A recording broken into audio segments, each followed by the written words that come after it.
you talked about some bad decisions, SGR and the like.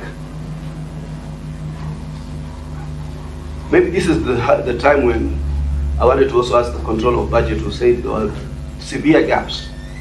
When we as Kenya Kwanza were campaigning, we had promised a state capture commission. One, to recover lost wealth and to interrogate some of those state capture issues, including the SGR, the expressway, the telecom. I think it's maybe, is it high time we moved in that direction? Because I think Eugene has been making a lot of reference to his past government. And I think it's important to have a national audit of this past government in the last 10 years to see what are some of these interventions we've had here, including from you, control of budget, are outright criminal. So is there a possibility now to trace those funds so that they can probably help us in this cost of living agenda, which Kwame just told us it's only 8 billion a year, and I know a month, which part was looted, what was looted probably is more than that. It could actually do that 1 year program in terms of subsidy. So is there still window for us to recover this wealth, to bring perpetrators to book, and in addition to that, to look at the negligence of some of these deliberate decisions of the SGR, which Kimani says heads or leads to the bush. The second question, which is my final, but I think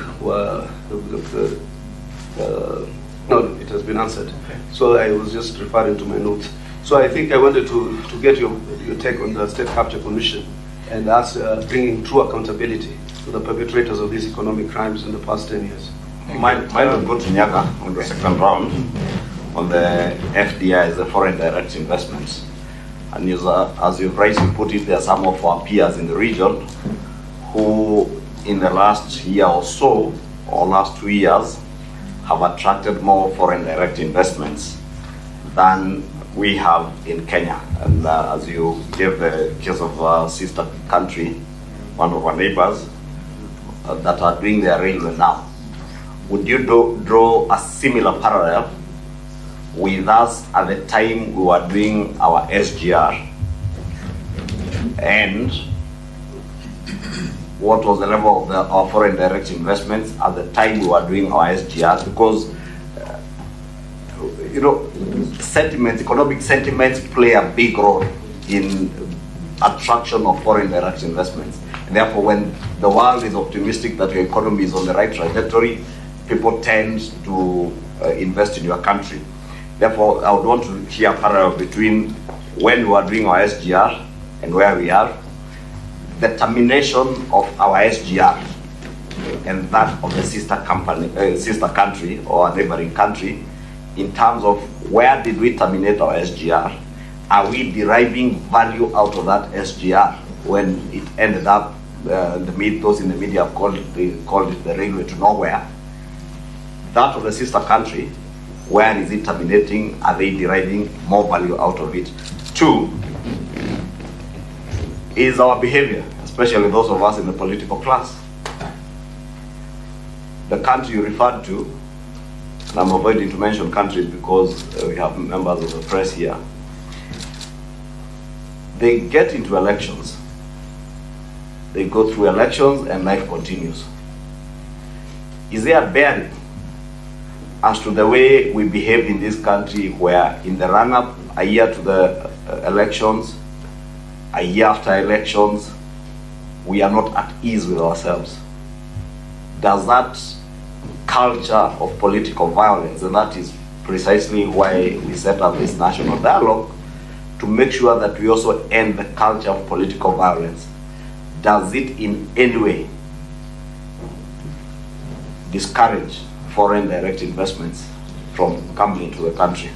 Well done, Kimani. I think that, so we do not overburden these experts. We could, for example, ask that you update your presentations and be able to recommend to us, because we're on a serious mission, and we don't want to fish through you. We're not on a fishing expedition, but we want to be able to know. Kenyans, I started by saying, when I made my earlier remarks, that they are hurting. They demonstrated because of the cost of living. And that's why we felt we didn't want to deal with these other issues and then fail to deal with this all-important matter, according to some of us. Okay? So you could recommend, this is without necessarily borrowing Kimani's quick fix, because there can't be any quick fixes.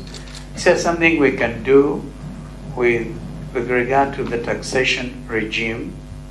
Because it's always very good when you tax people who are willing or who are able to feel they are part of what you're trying to do to improve their lot. And what can we do in the midterm? And of course, budget, in terms of budgetary procedures, you talk of midterm arrangements, some of which are programs under the Bretton Woods institutions. In fact, we had hoped that representatives of Bretton Woods would also come and share with us. I'm not sure whether they're still coming, but I just wanted to make your task more focused so that you don't deal with some of the long-range issues we may raise from this end. Actually, the thing about national dialogue in this committee is a part of national healing. So you hear some of us having those exchanges, okay? Because like Kimani wants to heal, he wants this thing about SGR seems to be worrying him a lot, and others maybe have. Some of us have deeper issues to worry about, but I think we spare you for now, and please give us, because one thing the control of the budget did was she saw a relationship between the high cost of living and capital flight. That's an issue. I don't know whether our friends was in Njoroge from budget, Nyaga from the budget, parliamentary budget committee, so that we see these things and be able to pronounce ourselves on the way forward as a committee, so that we can help ourselves, help our people. The lower, one thing has also come out clear, Kimani, if you narrow, you kind of enhance the tax base, it becomes a bit more attractive, all right? So the people can pay taxes on a more voluntary basis. That I just wanted to ask that you give us some precise presentation out of what you've been saying. In short, Your Excellency, what you are advising them is that it's not everything that you may be able to answer in this forum. If there is what you can enrich with a more detailed presentation, please feel free, because as His Excellency says, what we want to do is to benefit from what Eugene said. A good idea could bring forth an even better idea. So if you have better ideas that you can help us with, we would really want to benefit from those. But maybe you can take 1 minute or 2 minutes each to sum up some of those issues that we had raised. Yes, just to appreciate what the controller of budget did, she was very specific. When you're talking about lowering cost of living, what the manager is feeling there. Basic things, sugar, they can't have the, cooking oil. Come in your response, and it will be a bit specific also. Say, like on our side, we are proposing the issue of, the doubling of the VAT from 8 to 16. We would like it to come back to 8. This housing thing, if there are alternatives, would like that dropped. So we would like some, and you don't have to answer everything now. Yeah. You can give the details in terms of proposals in your further written submissions. Thank you. Okay, thank you, Chair. Just to sum up again, we are here because of the picketing that was done. What have you to say about those who got, the ones who actually, what the losses they suffered during the picketing? Is that also not affecting us?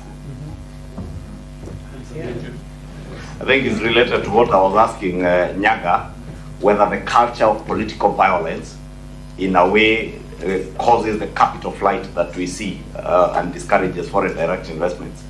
Chair, just as my closing remark, in fact, President Samia Suluhu actually said it by herself, that the violence in Kenya has gotten investors to invest in Tanzania. She said it, it's on record. Don't put words in her mouth. She said, nchi jirani. It's only that that nchi jirani, of course, that is what I was avoiding mentioning countries. But you must ask the question, why the violence? Yeah. You must always go to the root cause of these things. Unless you kind of... Your Excellency, we can never justify violence. No. There can only be reason as to why we people buried get into violence, but we should not be seen to justify We buried violence. Kenyans simply because they wanted food on the table. That's very important. Okay, 2 minutes each, please. Margaret. Sorry, I keep confusing your name, Mary and Margaret. I think it's Margaret. Margaret Nyakanga. It's Margaret, and you forgot salt. Do you know the price of salt has gone up or short? I was in a village called Isongo in Kakamega, and the ladies told me, salt, at Omena, everything has gone up. Omena that you just get from the lake.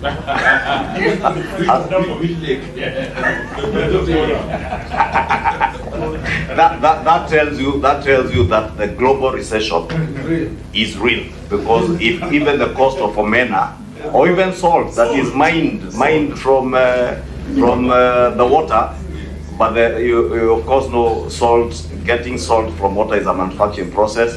When the cost of electricity goes up, the cost of labor goes up, everything is bound to go up, and that's why we really endeavor to deal with this issue in a very rational and objective way, so that we get your expert opinions. Imani, on a lighter note, not everything has gone up.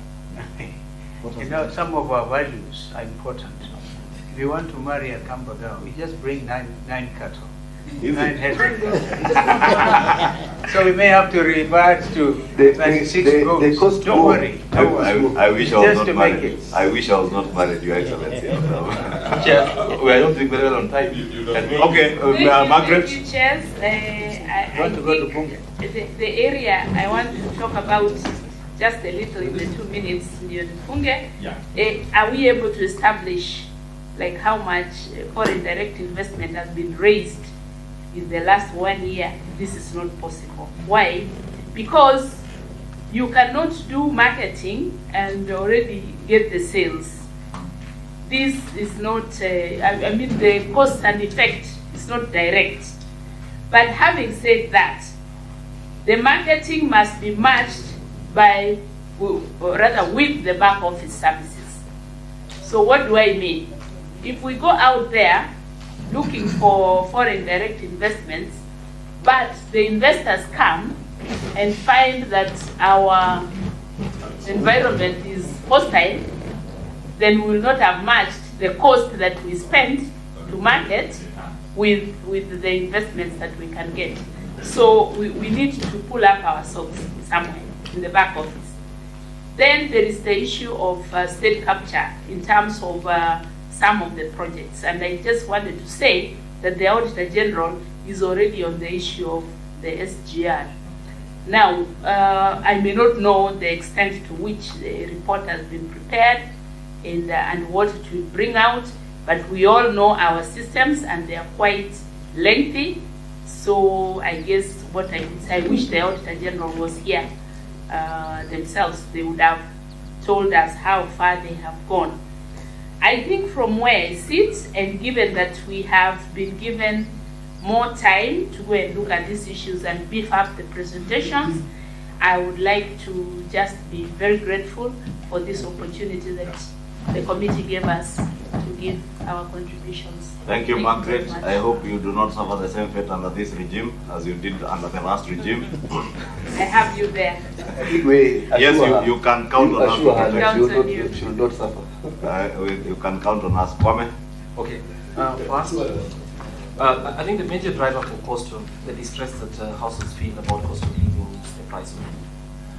It's also clear that the income support that government gives through cash transfers is insufficient, both in terms of the number of people covered and the amount. So even without necessarily changing the amount basically expanding that to say 1-2 million other households is all affordable. 8 billion shillings for the top, I mean the bottom 25%, that's doable. It's not too much money, and it will have substantial effects, basically even cohesion. So that's one. We emphasize that. We still think that the housing levy is a bad idea. A superior idea would be actually to use the same resources that have been generated to expand schools throughout the country. Why? Because the demand for schools is just going to grow up, but also schools construction create local jobs. As opposed to constructing condominiums in Nairobi. There'll be fancy apartments, certainly, wherever they would be, but that doesn't create, most of it tends to be capital intensive. I think the third question is, nobody mentions it, the word privatization is considered a bad word. The government of Kenya has substantial assets of very high value. And when you have a problem with making payments, if you can't pay pensioners and you can't feed kids, when you can't construct schools, you let go of assets. And some of those assets could be in a transparent way, governed by a law that Parliament will pass, and it would actually provide some substantial relief. It's not necessarily a solution, but it could provide substantial relief in the short, in the short run. So thank you very much. Thank you very much, Kome, and PBO. These are your guys. I'll just give them, they are due 2 minutes, but maybe Kome also to inform you that the housing programs are coming also with an element, and maybe just to agree with His Excellency, there's a lot of talk on the housing that information, and maybe the ministry should do more to inform Kenyans. Because, for instance, many of the housing projects are coming as mixed-use units with the hospitals, incorporated with them, and including schools. And therefore, it may cater for some of the things you're talking about. Nyaga? Thank you so much, Chair. You don't build a settlement, for instance, replace the entire of Kibra, for instance, where you're housing, say, 1 million people, do multi-dwelling units that you accommodate 4-5 million people, and you don't provide social amenities like schools, hospitals, common user facilities like playgrounds for them, and all those are there. Nyaga? Thanks so much, Chair. FDA is affected by the climate of doing business in the country. And some of the issues that drive the climate of doing business include 1, political stability, 2, education, infrastructure, good infrastructure, regulations, taxation, including property rights. So you can look at it in a wider format. Number 2 was the Foreign Protection. Remember Foreign Investment Protection Act? Yeah. On the other issue, Chair, you raised the issue about the big ticket investments like SGR.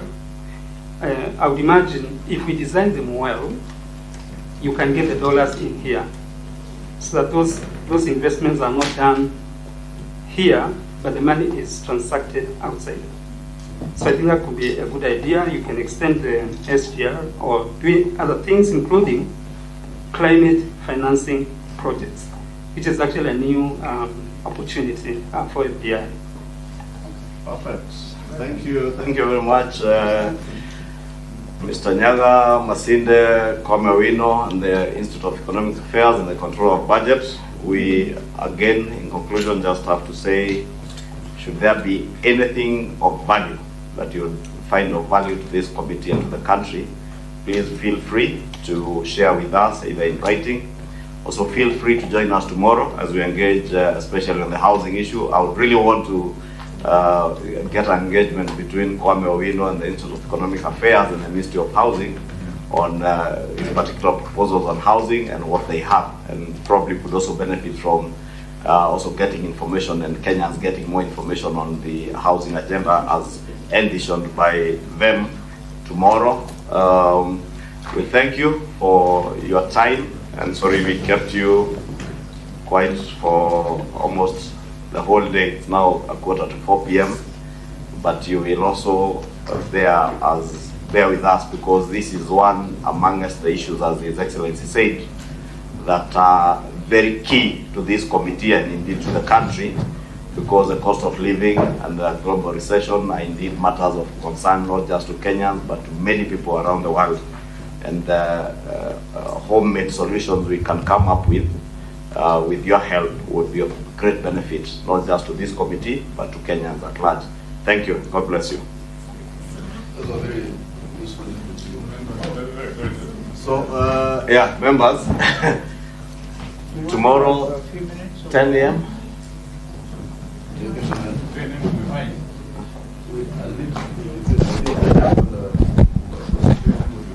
And Senate is sitting. 9:30. 9 and you finish in about 2 hours. Yeah, by 1. Let's make it 9. Then